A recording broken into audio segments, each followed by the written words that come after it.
அறிமுகம். என் கதையின் இந்த இறுதிப் பகுதியில் விடுபட்ட முடிச்சுகளை விரைவாக அவிழ்த்து கதையை நிறைவு செய்கிறேன்.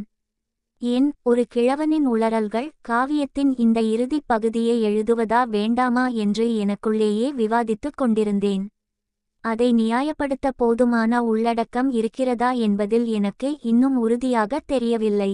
ஆனால் எனக்கு மீண்டும் நினைவுக்கு வந்த சில கூடுதல் நினைவுகளைச் சேர்க்கவும், சில அச்சுப்பிழைகளையும் இலக்கண பிழைகளையும் சரிசெய்யவும், எனது முந்தைய படைப்புகள் பலவற்றை மீண்டும் படித்து பார்த்தபோது அவை பெற்ற வாசிப்புகளின் எண்ணிக்கையையும் மதிப்பீடுகளையும் கண்டு நான் திகைத்துப் போனேன்.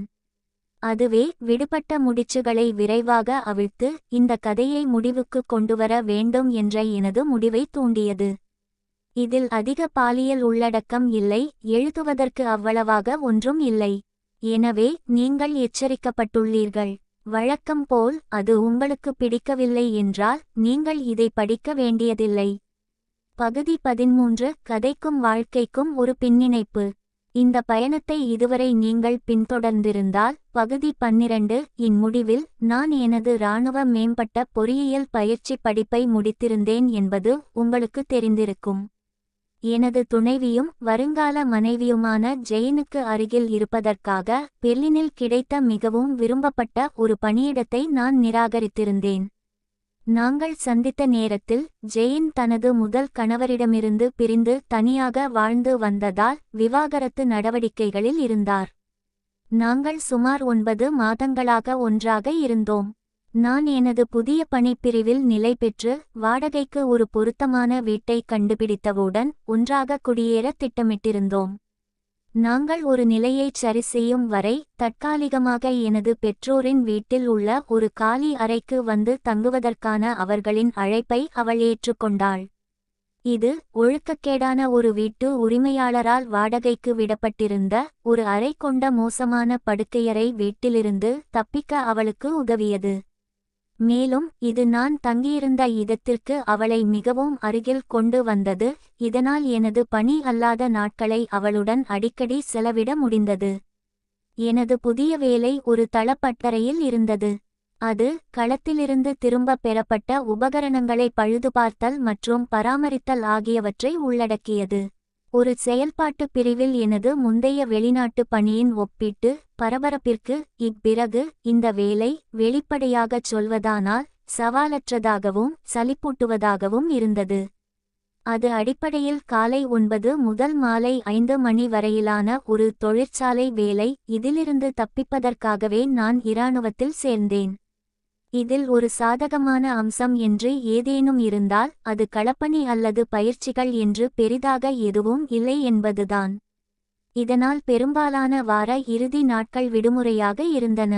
வெள்ளிக்கிழமை பணி முடிந்ததும் நான் நேராக கிளம்பி ஒரு மணி நேர எளிய பயணத்தில் என் பெற்றோரின் வீட்டிற்குச் சென்று விடுவேன். அடுத்த திங்கட்கிழமை காலை வரை மீண்டும் பணிக்கு திரும்ப வேண்டியிருக்காது. எனக்கு ஆச்சரியமாக என் பெற்றோர் ஜேனை தங்கள் வீட்டிற்கு அழைத்தபோது அவளுடைய அறை உண்மையில் எங்கள் அறையாக இருக்கும் என்பதை அவர்கள் ஏற்றுக்கொண்டனர்.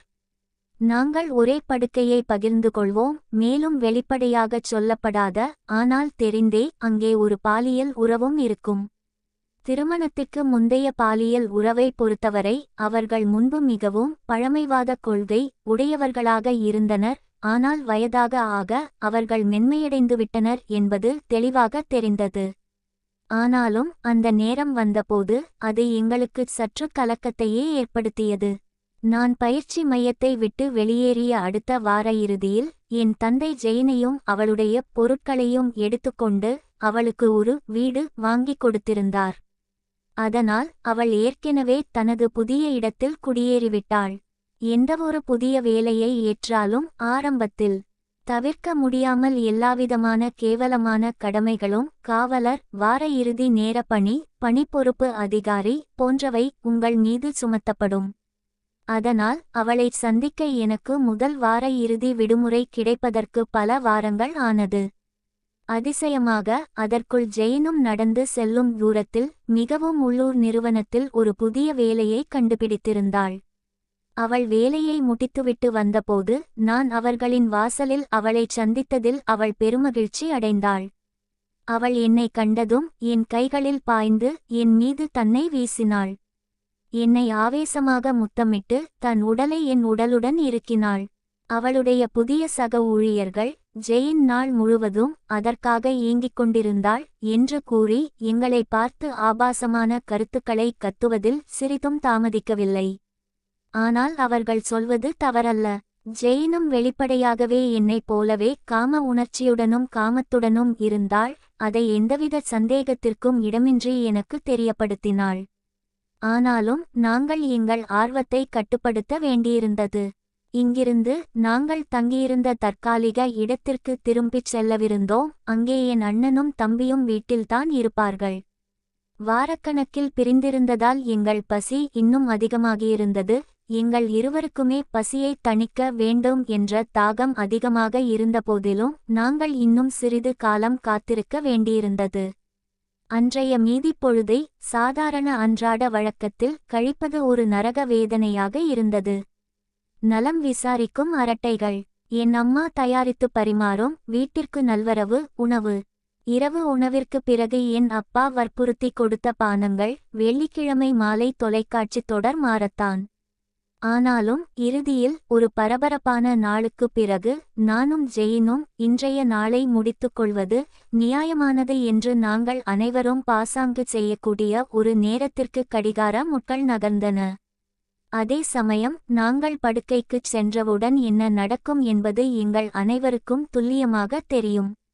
குறிப்பாக எங்கள் பையன் ஜெயினை அர்த்தம் பொதிந்த பார்வையுடன் முறைத்து பார்த்தபடி காதுவரை புன்னகைத்தபடி இருந்தான். அவன் தன் மனக்கண்ணில் என்ன காண்கிறான் என்பதை அறிந்த ஜெயின் முகம் சிவந்து போனாள். விடை பெற்றுக்கொண்டு எங்கள் படுக்கை நேர வழக்கத்தை முடிக்க மாடிக்குச் சென்றோம். தனித்தனியாக குளித்து பல் துலக்கி பின்னர் தேவைப்பட்டால் வீட்டிற்குள் அணிவதற்கு ஏற்ற பொருத்தமான இரவு உடைகளை அணிந்து கொண்டோம். அதன் பிறகு நாங்கள் இருவரும் ஒன்றாக படுக்கையில் ஏறினோம். நாங்கள் மீண்டும் இணைந்ததிலிருந்து எங்கள் காமத்தை அடக்க வேண்டியிருந்த போதிலும் கீழே என் குடும்பத்தினர் நாங்கள் என்ன செய்கிறோம் என்பதை அறிந்திருக்கும்போது உடலுறவு கொள்ளும் எண்ணம் எங்கள் இருவருக்கும் ஒருவிதமான சங்கடத்தை ஏற்படுத்தியது. நாங்கள் இருவரும் சாய்ந்திருக்கும் சுடுமண் போர்வீரர்களைப் போல அங்கே படுத்துக் கிடந்தோம். நெருக்கத்தை தொடங்க விரும்பாமல் நாங்கள் இருவரும் ஒன்றாக படுப்பது இதுவே முதல் முறை என்பது போல இருந்தது. அது விசித்திரமாக இருந்தது. எங்கள் நண்பர்களான பார்பி மற்றும் கென்னின் வீட்டில் நாங்கள் வழக்கமாக உடலுறவு கொள்ளும்போது எங்களுக்கு இது போன்ற எந்த தயக்கமும் இருந்ததில்லை. நாங்கள் அவர்களின் உபயோகமற்ற அறையில் உடலுறவு கொள்கிறோம் என்பது அவர்களுக்கு நன்றாகவே தெரியும். சொல்லப்போனால் நாங்கள் அதைச் செய்வதை அவர்களால் தெளிவாக கேட்க முடிந்தது. அதேபோல் நாங்களும் அடிக்கடி அதை கேட்க முடிந்தது. இது ஏன் வித்தியாசமாக இருந்தது? வெளிப்படையாக அது குடும்ப உறுப்பினர்களின் பிரசன்னம்தான். குறைந்தபட்சம் எனக்கு அப்படித்தான் தோன்றியது. நாங்கள் அனைவரும் பெரியவர்கள். நாங்கள் அனைவருக்கும் நிலைமை தெரியும். ஆனால் நீங்கள் மாடியில் உடலுறவு கொள்கிறீர்கள் என்பதை அவர்கள் அறிந்திருப்பதிலோ அல்லது குறைந்தபட்சம் நம்புவதிலோ ஏதோ ஒரு விசித்திரமான உணர்வு இருந்தது. ஏதோ ஒன்று எப்படியாவது மாற வேண்டியிருந்தது. நான் ஜேனின் கையை மெதுவாக பிடித்து என்னால் முடிந்தவரை அவள் மீதான என் காதலிலோ அல்லது ஆசையிலோ எதுவும் மாறவில்லை என்று அவளுக்கு உறுதியளித்து நான் ஏன் தயங்குகிறேன் என்பதை விளக்க முயன்றேன். அவர்கள் அவளுடைய சொந்த உறவினர்கள் இல்லை என்றாலும் அவர்கள் ஏற்கனவே அவளை குடும்பத்தில் ஒருவரை போல நடத்துகிறார்கள் என்று ஜேன் ஒப்புக்கொண்டாள். அதனால் அவளும் அதே சங்கடத்தை உணர்ந்தாள். அன்று இரவு அவளுக்கு இறுதி அடியாக அமைந்தது. நாங்கள் மேலே வந்து கொண்டிருந்தபோது என் சகோதரன் அவளை மனதளவில் நிர்வாணமாக்கியதுதான். கிடைத்த முதல் வாய்ப்பிலேயே அவனது தவறுகளை அவனுக்கு உணர்த்த வேண்டும் என்று எனக்கு நானே குறித்துக்கொண்டேன். அன்றிரவு அவள் விளையாட விரும்பவில்லை என்றாலும் எனக்கு கவலையில்லை என்று நான் ஜேனிடம் சொன்னபோது அவள் முகத்தில் தெரிந்த நிம்மதி அப்பட்டமாக தெரிந்தது. நான் தொடர்ந்தேன். நாம் தொடர்ந்து பதற்றத்தில் இருந்தால் அது நம் இருவருக்கும் இன்பமாக இருக்காது. அதைச் சமாளிக்க நாம் ஒரு வழியை கண்டுபிடிப்போம். நான் காத்திருப்பேன். எங்கள் உறவின் தொடக்கத்தில் நான் அவளுக்காக முன்பே காத்திருந்தேன். நான் மீண்டும் அவ்வாறே செய்வேன். அவள் அந்த காத்திருப்புக்கு தகுதியானவள். ஒரு எளிய ஆனால் அர்த்தமுள்ள முத்தத்துடன். ஜேன் என் புரிதலுக்காக மீண்டும் ஒருமுறை நன்றி சொன்னாள். உருக்களித்து படுத்து மீண்டும் என் மீது சாய்ந்து தன்னை இறுக்கமாக அணைத்துக்கொள்ள என் கையை அவள் மீது இழுத்தாள். என் மற்றொரு கையால் படுக்கையறை விளக்கை அணைத்தேன். விரக்திகள் ஒருபுறம் இருக்க நாங்கள் உறங்க தயாரானோம். அதிகாலை வெளிச்சத்தில் நான் ஜேனின் சிறிய படுக்கையறையில் இருப்பது போல் கனவு கண்டேன். அவளுடைய ஒற்றை படுக்கையில் நிர்வாணமாக, அவள் என் அருகில் நிர்வாணமாக என் விரைத்த ஆணுறுப்பை மெதுவாக வருடிக்கொண்டிருந்தாள். நான் உறக்கத்தை இறுக பற்றிக்கொள்ள கடுமையாக முயன்றேன். எனக்கு அவசரமாக தேவைப்பட்ட அந்த இன்பமான முடிவுக்காக அப்படியே இருக்க வேண்டும் என்று ஆழ்மனதில் வேண்டிக் கொண்டிருந்தேன். ஆனால் உறக்கம் கலைந்தது. கனவின் விவரங்கள் மங்கின. தவிர என் ஆண்குறியை மெதுவாக தடவிக்கொண்டிருந்த அந்த இதமான கையை தவிர. என் கண்கள் முழுமையாக திறந்தபோது ஜேன் ஏற்கெனவே முழு விழிப்புடன் இருந்ததைக் கண்டேன். அவள் இன்னும் தனது அடக்கமான நைட்டியிலேயே படுக்கையில் என் அருகில் பக்கவாட்டில் அமர்ந்திருந்தாள். பெண்களால் மட்டுமே செய்யக்கூடிய அந்த இரட்டை மூட்டு நிலையில் அவளது கால்கள் பிட்டத்திற்கு கீழே மடிந்திருந்தன. நிச்சயமாக என்னை எழுப்பியது அவளுடைய கைதான். அவள் என் பைஜாமா கால்சட்டையின் முன்பக்கத்திலிருந்து என் ஆண்குறியைச் சீண்டி அது முழு விரைப்பு அடையும் வரை மெதுவாக தடவிக்கொண்டிருந்தாள். என் கண்கள் திறந்ததை அவள் கவனித்ததும் ஒரு பிரகாசமான புன்னகையுடன் தனது மற்றொரு கையின் ஆள்காட்டி விரலை உதடுகளுக்கு கொண்டு சென்று உலகளாவிய அமைதியாக இரு என்ற சைகையைச் செய்தாள். என் மூளை இன்னும் குழம்பியிருந்தது. ஆனால் எனக்குள் பரவிக்கொண்டிருந்த இன்ப அலைகளை கெடுக்க விரும்பாத அளவுக்கு புரிந்துகொள்ளும் அளவுக்கு நான் சுயநினைவுடன் இருந்தேன். நடந்த நிகழ்வுகளால் நான் குழப்பமடைந்தேன். ஆனால் என்ன நடக்கிறது என்பதில் சந்தேகமின்றி பெருமகிழ்ச்சி அடைந்தேன். அவளது செயல்களை அங்கீகரிக்கும் விதமாக நான் ஜெயினின் முகத்தின் ஓரத்தில் என் கையை வைத்தேன். அந்த தருணத்தில் அவள் மீதான என் காதலை மௌனமாக வெளிப்படுத்தலாம் என்று நம்பினேன். அது அவளிடமிருந்து மற்றொரு பிரகாசமான புன்னகையை வரவழைத்தது. அவள் மெதுவாக எனக்கு சுயின்பம் செய்து கொண்டிருந்தபோது என் கையை அவளது கழுத்தின் வழியே தோள்பட்டையை கடந்து அவளது இடது மார்பகத்தின் மீது மெதுவாக கொண்டு சென்றேன். அவளது நைட்டியின் துணிக்கு ஊடாக ஏற்கனவே கடினமாகிக் கொண்டிருந்த முலைக்காம்பை உடனடியாக கண்டேன். ஒரு மெல்லிய முனகலும் அவளது தலையசைப்பும் தொடர்வதற்கான என் அனுமதியாக இருந்தது. பின்னர் மற்றொரு மார்பகத்திற்குச் சென்று அதன் காம்பையும் கட்டைவிரலுக்கும் மற்ற விரல்களுக்கும் இடையில் மெதுவாக உருட்டினேன். ஜெயினுக்கு எப்போதுமே தன் மார்பகங்கள் தூண்டப்படுவது பிடிக்கும். இந்த முறையும் அது விதிவிலக்கல்ல. இருப்பினும் சில கணங்களுக்குப் பிறகு ஜெயின் என்னை விடுவித்து மண்டியிட்டு எழுந்து ஒரே அசைவில் தன் நைட்டியை தலைக்கு மேல் தூக்கி படுக்கைக்கு அருகில் தரையில் வீசினாள். நான் என் கனவில் கண்டது போலவே அவள் இப்போது என் முன் நிர்வாணமாக இருந்தாள். அவளுடைய சிறிய ஆனால் அற்புதமான மார்பகங்கள் பெருமையுடன் என்னை நோக்கித் துருத்தின. மேலும் அவளுடைய கரிய அந்தரங்க மயிர் அவளுடைய வயிறு மற்றும் தொடைகளின் வெளிரிய தோலுக்கு எதிராக தெளிவாக தெரிந்தது. அமைதியாக இருக்கும்படி மீண்டும் ஒருமுறை எச்சரித்த பிறகு ஜேன் இப்போது எனது பைஜாமா கால்சட்டையை முழுவதுமாக அவிழ்த்து தரையில் கிடந்த அவளுடைய இரவு உடைகளுடன் சேர்ப்பதற்காக அதை கழற்றினாள். ஆனால் ஜாக்கெட் அப்படியே இருந்தது. நான் இன்னும் போதுமான அளவு விரைப்பாக இருக்கிறேனா என்பதை உறுதிப்படுத்திக் கொள்ள சுருக்கமாக என்னை மீண்டும் கையில் எடுத்த பிறகு அந்த நேரத்தில் அப்படி இல்லாமல் போவதற்கு எந்த ஆபத்தும் இல்லை. அவள் எனக்கு பக்கத்தில், ஆனால் என்னை விட்டு விலகி பார்த்தபடி உருக்களித்து படுத்து தனது மேல் காலை தூக்கி அவளை பின்புறமிருந்து ஊடுருவுமாறு அமைதியாக என்னை அழைத்தாள். எனக்கு இருமுறை சொல்ல வேண்டிய அவசியம் இருக்கவில்லை. நான் ஜேனுக்கு பின்னால் நெருக்கமாகச் சாய்ந்து எனது விரைத்த ஆண்குறியை அவளுடைய பெண்ணுறுப்பின் நீளத்திற்கு நிலைநிறுத்தி அதன் மயிரடர்ந்த பிளவில் அவளுடைய ஈரத்தை உணர்ந்தேன். தயக்கமின்றி ஜேன் பின்னால் கையை நீட்டி எனது ஆண்குறியை பிடித்து அவளுடைய ஈரத்தை பகிர்ந்து கொள்ளும் விதமாக அவளுடன் சில நுட்பமான தேய்த்தல்களுக்குப் பிறகு மெதுவாக ஆனால் ஆழமாக அவளுடைய ஈரமான திறப்புக்குள் என்னைச் செலுத்தினாள். நான் உறக்கத்திலிருந்து விழிப்பதற்கு முன்பு ஜெயின் எவ்வளவு நேரம் என்னை தூண்டிக் கொண்டிருந்தாள் என்று எனக்கு தெரியாது. ஆனால் நான் விரும்பியதை விட அது என்னை உச்சக்கட்டத்திற்கு மிக அருகில் கொண்டு செல்லும் அளவுக்கு நீண்ட நேரம் என்பது உடனடியாக தெரிந்தது. ஊடுருவிய சில நிமிடங்களிலேயே நான் உச்சக்கட்டத்தை எட்டும் தருவாயில் இருந்தேன். அதனால் நிலைமை சீரடைய ஒரு கணம் இடைநிறுத்த வேண்டும் என்று அவளிடம் சொன்னேன். நான் அப்படிச் சொன்னபோதே என் மூச்சை வீணடிக்கிறேன் என்று எனக்கு தெரிந்தது. ஜெயின் தனது உச்சக்கட்டத்தை பற்றிச் சிறிதும் சிந்திக்காமல் எனக்கு இனிப்பு வழங்க மட்டுமே விரும்பும் தருணங்களில் இதுவும் ஒன்றாக இருக்கப் போகிறது என்பதை நான் சரியாகவே உணர்ந்தேன். இல்லை, நிறுத்தாதே, அது தானாகவே நடக்கட்டும் என்பது போன்ற ஒரு வார்த்தையைச் சொல்லி அவள் அதை உறுதிப்படுத்தினாள். இது ஒரு உளவியல் விஷயம் என்று எனக்கு உறுதியாக தெரியும். ஆனால் ஜெயினுக்காக செயல்பட வேண்டும் என்ற தேவை நீக்கப்பட்டதால் உடனடியாக முடிக்க வேண்டும் என்ற எண்ணம் தணிந்தது. நான் மெதுவாகவும் தாளகதியுடனும் அவளுக்குள் மேலும் கீழும் நகர ஆரம்பித்தேன். ஜெயின் பதிலளிக்கத் தொடங்கி என் உந்தல்களை எதிர்கொள்ள மெதுவாக பின்னுக்குத் தள்ளுவதை நான் உணர்ந்தேன். இது ஒரு இருவழி பாதையாக இருக்கக்கூடும் என்று நான் நினைக்கத் தொடங்கினேன். மேலும் அவளுடைய கிளிட்டோரிஸை கண்டுபிடித்து தூண்டுவதற்காக என் கையைச் சுற்றிலும் நீட்டினேன். ஆனால் ஜெயின் என் கையை விலக்கி அதை தன் மார்பகங்களுக்கு திருப்பிக் கொண்டு அவளை பற்றி கவலைப்பட வேண்டாம் என்று மீண்டும் என்னை வற்புறுத்தினாள்.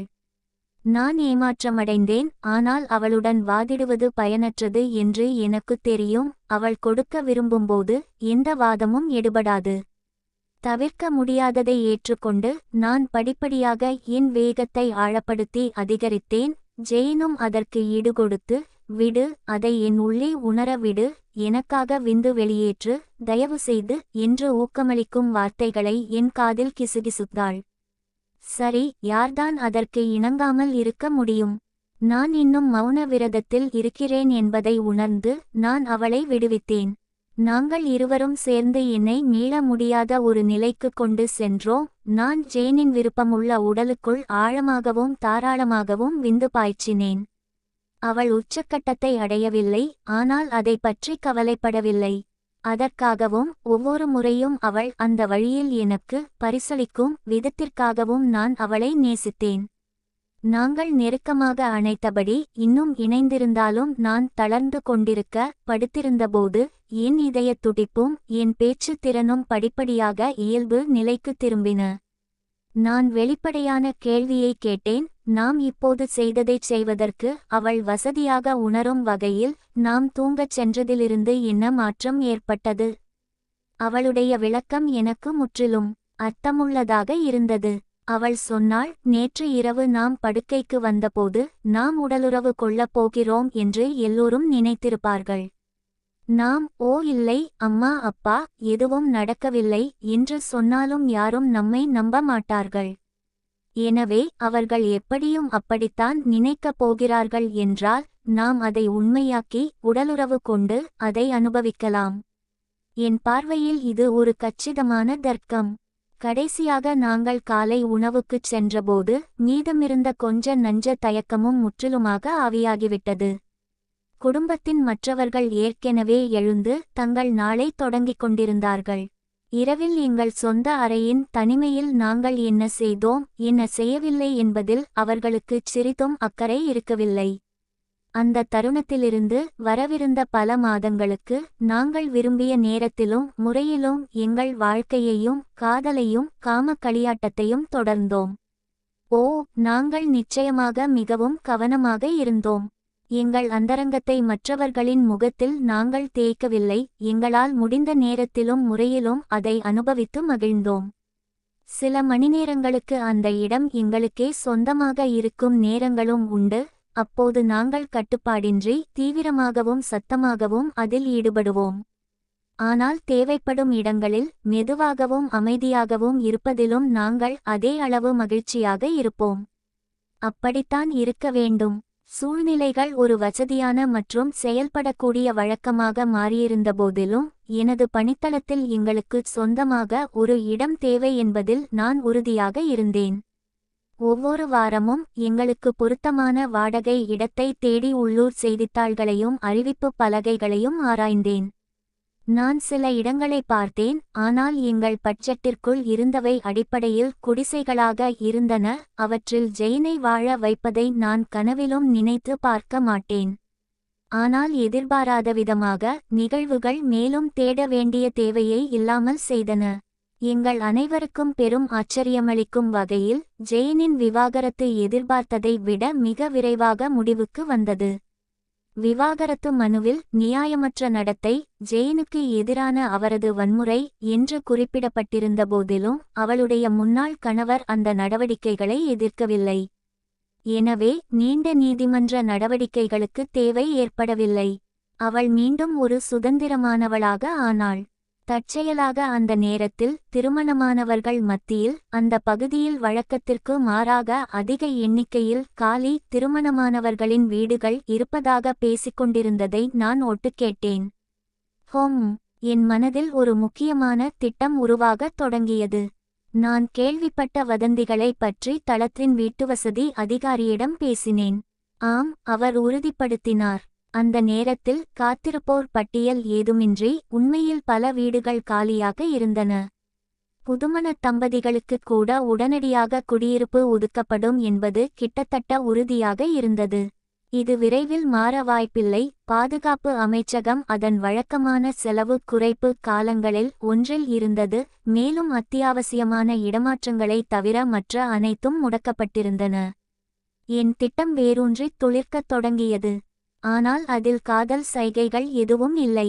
மெழுகுவர்த்தி ஒளியில் இரவு உணவுகளோ அல்லது ஷாம்பெயின் கோப்பைகளில் மோதிரங்களோ இல்லை. இதுபோன்ற விஷயங்களைச் செய்து நான் முன்பே காயப்பட்டிருக்கிறேன். உண்மையைச் சொல்லப்போனால் ஜெயின் தனது விவாகரத்து தீர்ப்பை பெற்ற உடனேயே மீண்டும் இதில் இறங்கத் தயாராக இருப்பாள் என்று நான் அதிக நம்பிக்கை கொண்டிருக்கவில்லை. நான் அவளிடம் நடைமுறை விஷயங்களை விளக்கினேன். அதாவது, நாம் திருமணம் செய்து கொண்டால் நமக்கு உடனடியாக ஒரு குடியிருப்பு கிடைக்கும். முழுமையாக அலங்கரிக்கப்பட்ட, அனைத்து வசதிகளுடன் கூடிய, ஒப்பீட்டளவில் குறைந்த வாடகை. நீ என்ன நினைக்கிறாய் என்று அவளிடம் கேட்டேன். தயக்கமின்றி ஜெயின், ஆம், நான் அதற்கு தயார் என்று பதிலளித்தாள். அவள் என்னை நிராகரித்து விடுவாள் என்ற என் நம்பிக்கையை அவள் பொய்யாக்கினாள். அந்த திருமண முன்மொழிவை இன்னும் கொஞ்சம் மனப்பூர்வமாகவும் தனிப்பட்ட முறையிலும் முன்வைக்காததற்காக இது எனக்கு சற்று குற்ற உணர்வை தந்தது. ஆனால் அது அப்படித்தான் இருந்தது. மேலும் ஆடம்பரங்கள் எதுவுமின்றி அதுவும் நன்றாகவே ஏற்றுக்கொள்ளப்பட்டது என்று அவள் அதன் பிறகு தொடர்ந்து எனக்கு உறுதியளித்து வந்தாள். முடிவு எடுக்கப்பட்டுவிட்டது. எங்களால் முடிந்தவரை விரைவில் அந்தச் செயலை முடித்துவிட நாங்கள் இருவரும் ஆர்வமாக இருந்தோம். சுருக்கமாகச் சொன்னால் 3 மாதங்களுக்குள் ஒரு எளிமையான, குடும்பத்தினர் மட்டுமே கலந்து கொண்ட பதிவாளர் அலுவலக திருமணத்தில் நாங்கள் திருமணம் செய்து கொண்டோம்.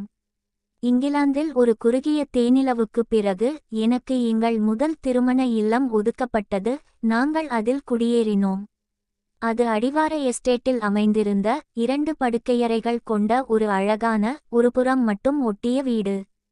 ஒரு பழைய, சலித்துப்போன நகைச்சுவை உண்டு. பெண்களின் பாலுணர்வை அடக்கும் ஒரு உணவை விஞ்ஞானிகள் கண்டுபிடித்துள்ளனர். அதற்கு அவர்கள் வெட்டிங் கேக் என்று பெயரிட்டனர். நியாயமாகச் சொல்வதானால் குறைந்தபட்சம் எங்களுக்கு அது உடனடியாக நிகழவில்லை. ஆனால் அது நிச்சயமாக ஒரு திருப்புமுனையாக அமைந்தது. பல ஆண்டுகளாக மற்றவர்கள் முன்னிலையில் உடலுறவுக்கான நேரங்களையும் இடங்களையும் திட்டமிட்டு செய்ய வேண்டியிருந்த நிலையில் அது சமூகத்தால் முழுமையாக ஏற்றுக்கொள்ளப்பட்டு உங்கள் சொந்த வீட்டின் தனிமை உங்களுக்கு கிடைக்கும் தருணத்தில் அது எப்படி மாறியது என்பது முரண்பாடாகத் தோன்றியது. சரி, விஷயங்கள் எப்படி மாறின என்பதை விளக்குவது கடினம். குறைந்தபட்சம் ஆரம்பத்தில் நாங்கள் உடலுறவு கொண்டோம். ஆனால் அது மிகவும் சரி சப்பென்று ஆகத் தொடங்கியது என்று சொல்லலாம். விரிவாக மீண்டும் சொல்லத் தகுந்த ஒரே ஒரு சந்தர்ப்பம் மட்டுமே எனக்கு நினைவுக்கு வருகிறது. அப்போது எங்களுக்கு திருமணமாகி 2 வருடங்களுக்கு மேல் ஆகியிருந்தது. மேலும் ஜேன் எனக்கு ஒரு அற்புதமான ஆண் குழந்தையை பெற்றெடுத்திருந்தாள். அவன் பிறந்த உடனேயே பாதுகாப்பு அமைச்சகம் அதன் கச்சிதமான நேர உணர்வுடன் என்னை ஒரு புதிய இடத்திற்கு மாறுவது சரியானதாக இருக்கும் என்று முடிவு செய்தது. நான் சேவையிலிருந்து ஓய்வு பெறுவதற்கு முன்பு அடுத்த 25 ஆண்டுகளில் நாங்கள் மேலும் 12 முறை இடம் மாறினோம். ஆனால் இந்த முறை அது ஒரு டோசர், ஒரு தொலைதூர ஸ்காட்டிஷ் தீவில் உள்ள பீரங்கி பயிற்சி தளம். அதில் இருந்த ஒரே ஆறுதல் என்னவென்றால் அது துணையுடன் கூடிய ஒரு பணி என்பதும் தங்குமிட வசதி இருந்ததும் தான். அதனால் ஜெயினும் வர முடிந்தது. அது ஒரு 2 வருட பணியாக இருக்கவிருந்தது. மேலும் ஜெயின் அதன் ஒவ்வொரு நாளையும் வெறுத்தாள். ஒரு சின்ன குழந்தையுடன் இருந்த அந்த தொலைதூரமும் தனிமையும் அவளை முடக்கி போட்டன. இடையில் அவளுடைய பெற்றோர் அவளையும் குழந்தையையும் பார்க்க வந்து சில வாரங்கள் எங்களுடன் தங்க முடிவு செய்தபோது அவளுக்கு ஒரு சிறு மகிழ்ச்சி கிடைத்தது. அவர்களுடன் மீண்டும் இணைவது அவளுக்கு மிகவும் உதவியாக இருந்தது. மேலும் ஒரு தம்பதியாக நாங்கள் தனியாக சில முறை வெளியே செல்லவும் அது ஒரு வாய்ப்பை வழங்கியது. பாசமிகு தாத்தா பாட்டி குழந்தையை தூக்கிக் கொண்டு தனியாக விடப்பட்டதில் பெருமகிழ்ச்சி அடைந்தனர். அப்படி ஒருமுறை வெளியே சென்றபோது நாங்கள் அந்த தீவின் கடற்கரையோரமாக நடைப்பயணம் செல்ல முடிவு செய்திருந்தோம். அங்கு முடிவில்லாத மாசுபடாத கடற்கரைகள் இருந்தன. பல மைல்கள் நடந்தாலும் வேறு எந்த மனிதனையும் பார்க்க முடியாது.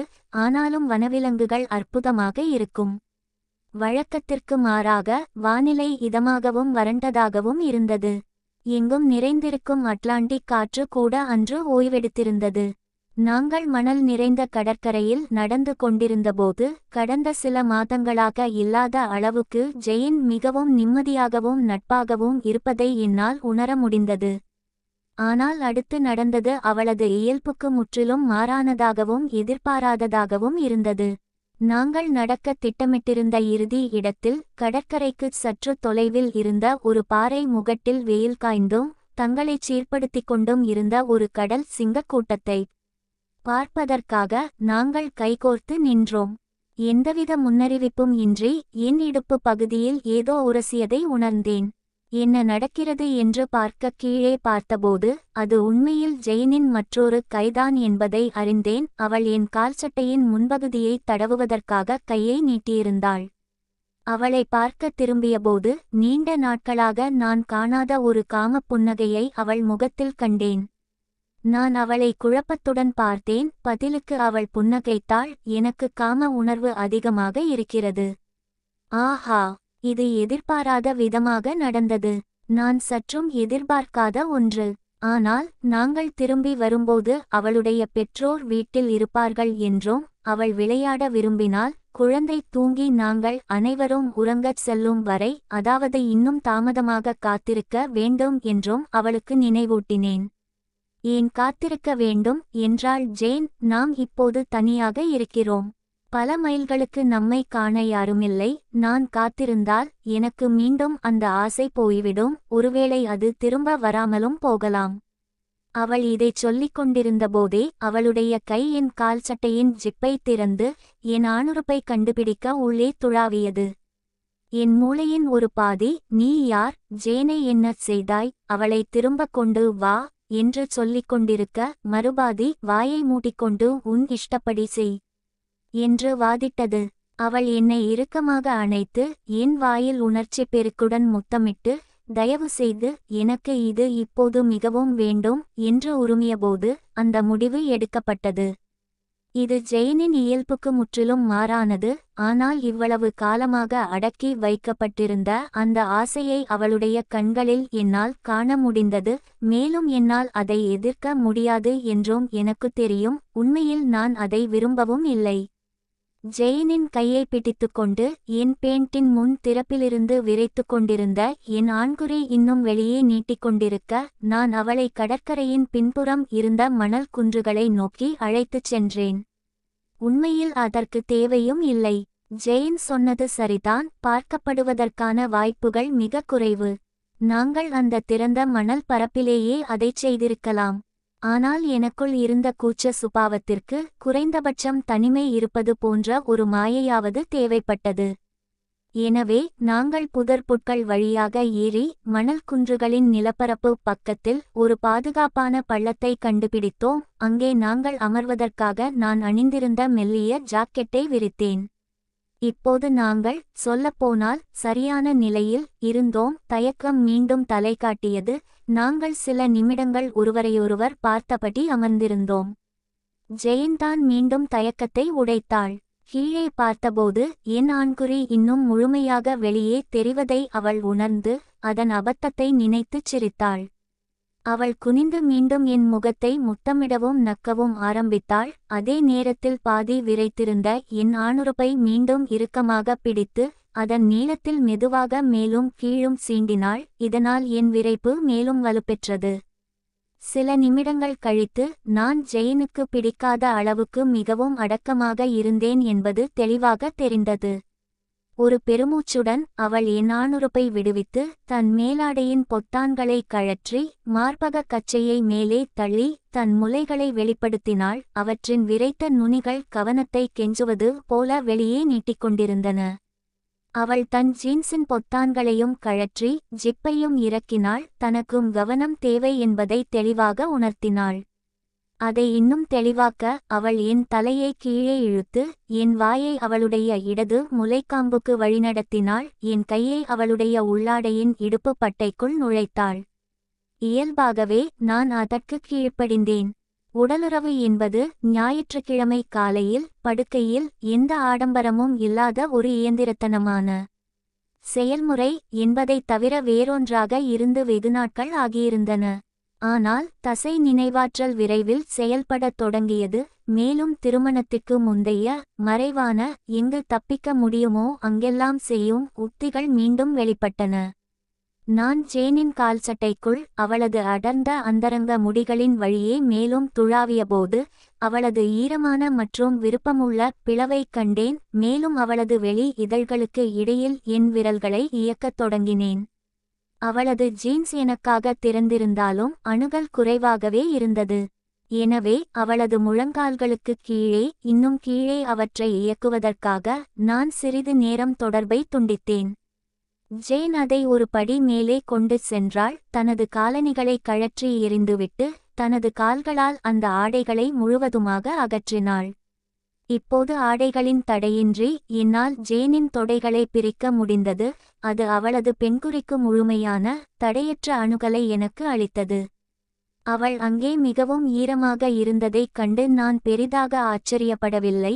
மேலும் அந்த ஈரத்தை என் விரல்களுக்கு மசகை எண்ணெயாக பயன்படுத்தி அவளது பெண்குறி இதழ்கள் யோனி மற்றும் பெண்குறி முனைகளில் வேலை செய்தேன். அவளை இன்பத்தில் முனக வைத்தேன். இதுவரை அவள் வெளிப்படையாகவே அதை ரசித்துக் கொண்டிருந்தாள்.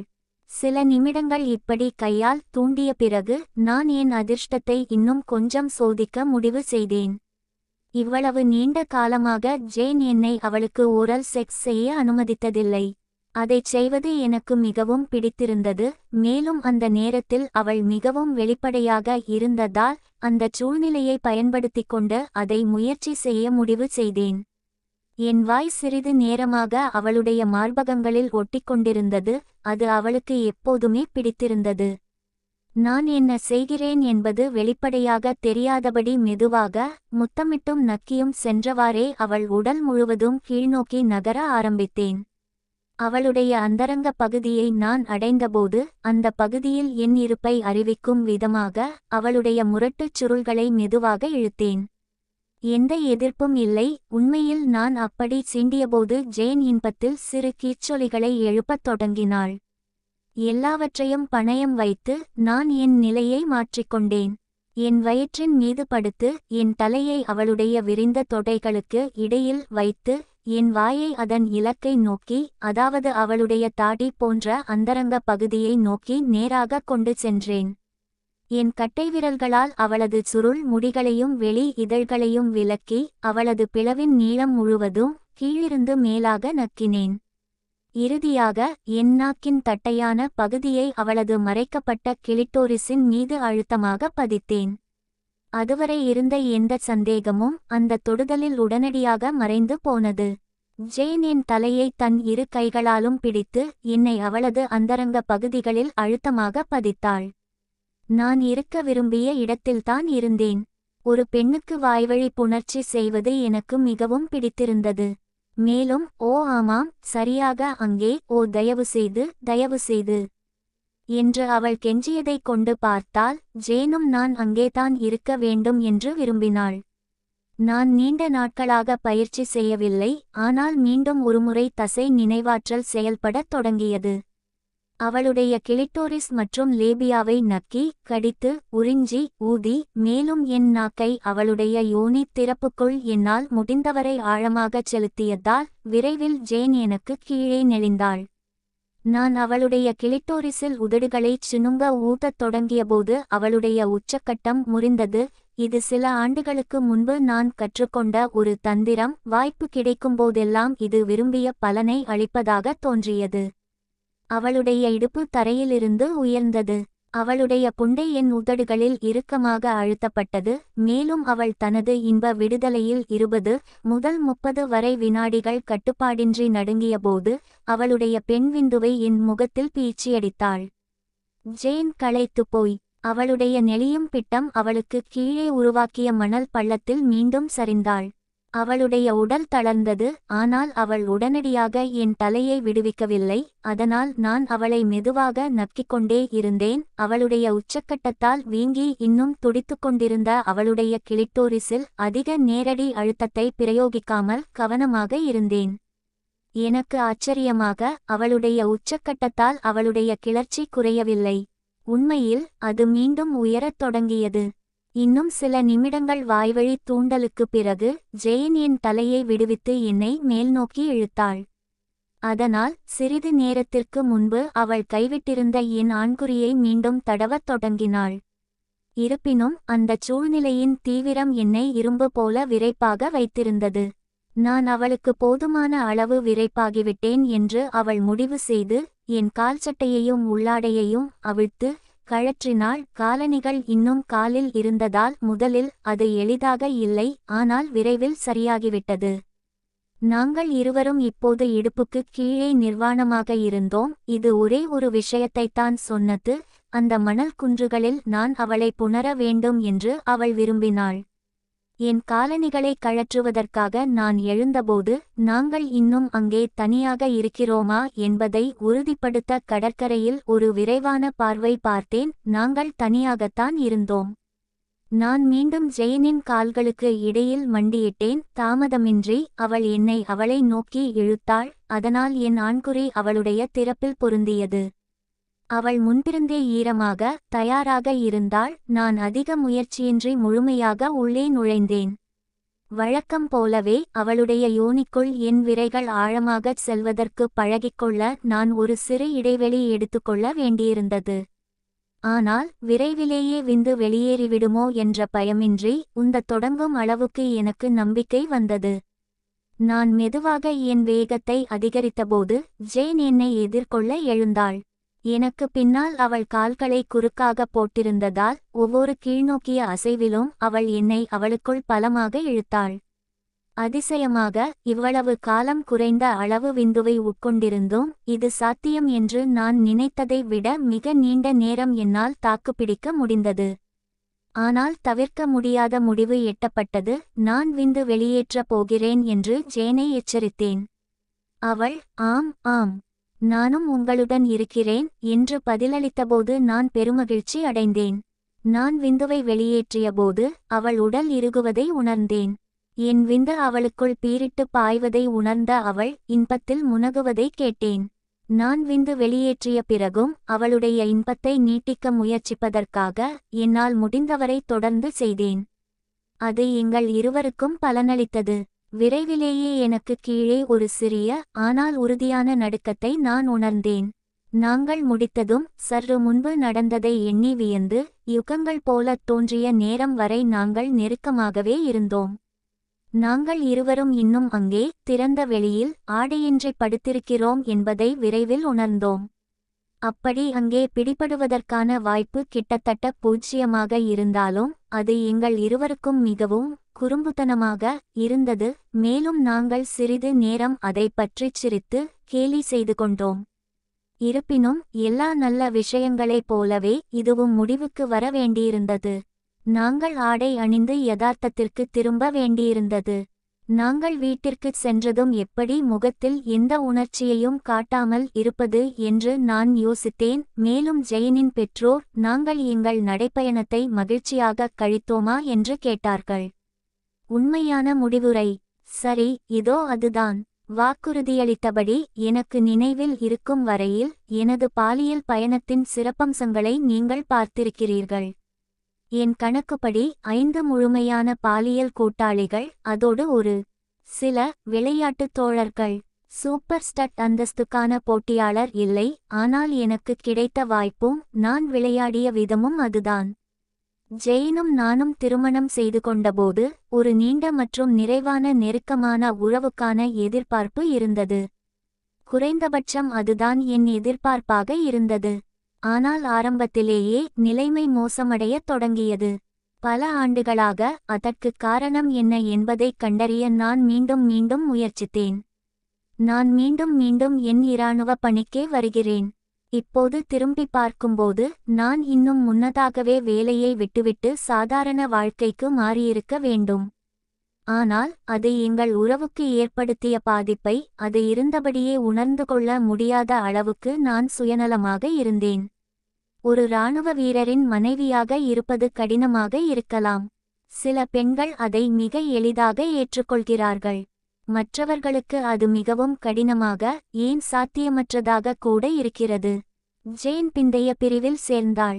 மனைவிகள் குழு வட்டத்தில் உங்களால் பொருந்த முடியாவிட்டால் அது பெரும்பாலும் ஒரு வெளிநாட்டில் மிகவும் தனிமைப்படுத்தும் அனுபவமாக இருக்கும். அதனுடன் நீண்ட கால பிரிவுகளையும் சேர்த்து கொள்ளுங்கள். என் விஷயத்தில் வட அயர்லாந்திற்கு மீண்டும் மீண்டும் அனுப்பப்பட்டேன். ஃபாக்லாந்து மோதல், வளைகுடா போர், பால்கன் மற்றும் நா அமைதி காக்கும் பணிகள், வாரக்கணக்கிலும் மாதக்கணக்கிலும் பயிற்சிகள் மற்றும் இராணுவ நடவடிக்கைகளில் ஈடுபட்டதைச் சொல்லவே வேண்டாம். உறவு மீண்டும் தளர்ந்துவிட்டதை நாங்கள் உணர்ந்தபோதெல்லாம் எங்கள் காதலை மீண்டும் தூண்ட நாங்கள் பலமுறை முயன்றோம், ஆனால் நாங்கள் முயற்சித்த எதுவும் பலனளிக்கவில்லை. நாங்கள் தொழில்முறை உதவியை நாடியிருக்க வேண்டும், ஆனால் ஒருபோதும் செய்யவில்லை. இறுதியில் தொடர்ச்சியான நிராகரிப்புகளால் ஏற்படும் வலியையும் அவமானத்தையும் தொடர்ந்து எதிர்கொள்வதை விட நாங்கள், அல்லது உண்மையைச் சொல்லப்போனால் நான் கைவிட்டுவிட்டேன்.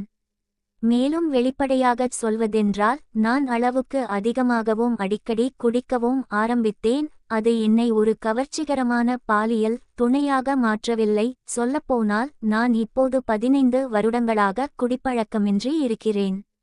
பாகம் 1 இல் நான் ஜெயினுக்கு ஒருபோதும் துரோகம் செய்ய மாட்டேன் என்று முன்பே கூறியிருக்கிறேன்.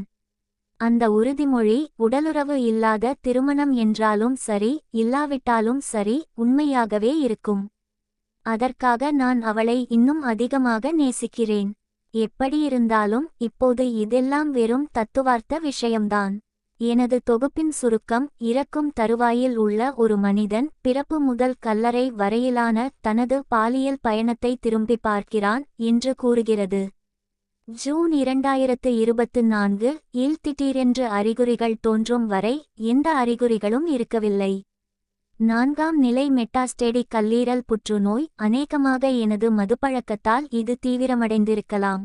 சில வாரங்கள் முதல் சில ஆண்டுகள் வரை ஆயுள் இருக்கும் என்று மதிப்பீடுகள் மாறுபட்டுள்ளன. இதுவரை எனக்கு 14 மாதங்கள் ஆகியுள்ளன. அதனால் ஒவ்வொரு நாளும் நான் மீண்டும் கண்விழிப்பதும் ஒப்பீட்டளவில் வலியின்றி இருப்பதும் இப்போது ஒரு போனஸ். எப்படியாவது வலி ஒருபோதும் தாங்க முடியாத அளவுக்கு அதிகமாகாது.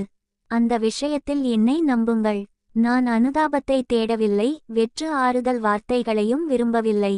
நான் இப்போது முதுமை பருவத்தின் நடுப்பகுதியில் இருக்கிறேன், பெரும்பாலும் ஒரு அற்புதமான வாழ்க்கையை வாழ்ந்திருக்கிறேன். உலகின் 7 கண்டங்களிலும் பயணம் செய்திருக்கிறேன். ஒரு தனிமனிதனுக்கு கிடைக்கக்கூடிய மிகச் சிறந்த மனிதர்கள் குழுவைச் சந்தித்து நட்பு கொண்டேன், முக்கியமாக சக முன்னாள் இராணுவ வீரர்கள்.